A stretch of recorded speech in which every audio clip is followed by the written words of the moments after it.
there are a lot of states that have actually put a ban on mandating the COVID-19 vaccine. And a lot of the other ones that had that mandated in 2021 have backed away from that. So they have ceased the mandate for pretty much all the states, as far as I can tell. And I think that's great. That is really good. Now, I remember when they put it on the required list, and required does mean you have to get it or you can't go to school, right, Lila?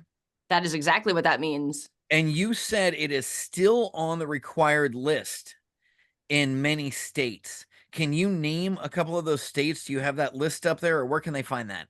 They can find that online at nashp.org/state tracker, and then look for the states that are addressing school vaccine mandates.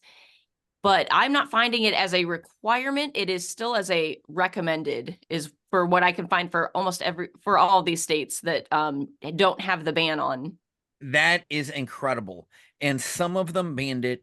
The problem is the FDA was just found guilty in court because they were putting out these ridiculous ads. You're not a horse. Don't take ivermectin. And we've been using this for years. I remember we were taking chloroquine and methaquine to avoid malaria. We did a podcast, Thrive with Omu, in South Africa. We actually recorded from the US here, but that's where Omu was.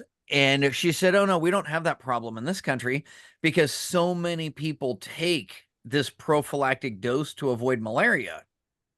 And yet they basically banned it. I believe the federal government stopped shipments to Florida when DeSantis ordered a bunch of it. So we're going Wow. to talk about some good and some bad things the governor's doing.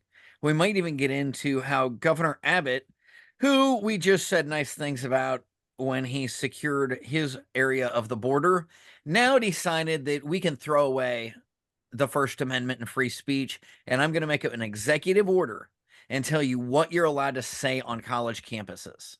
But let's keep this a little bit more upbeat. What other good news do we have, Lila?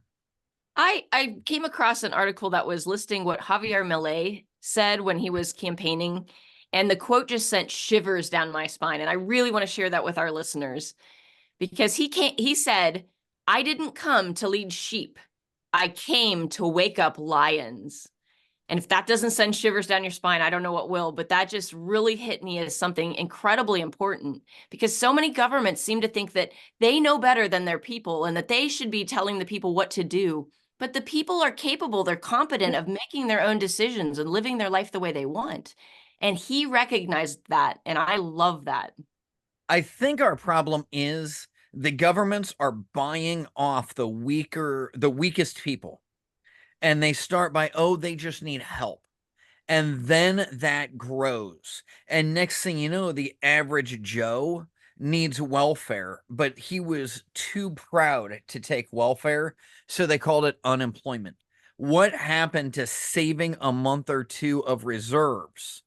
And then if you lost a job, going out and getting another one. Now you have the unemployment office saying, don't you dare take a job for less than this. We can give you that much of free government money.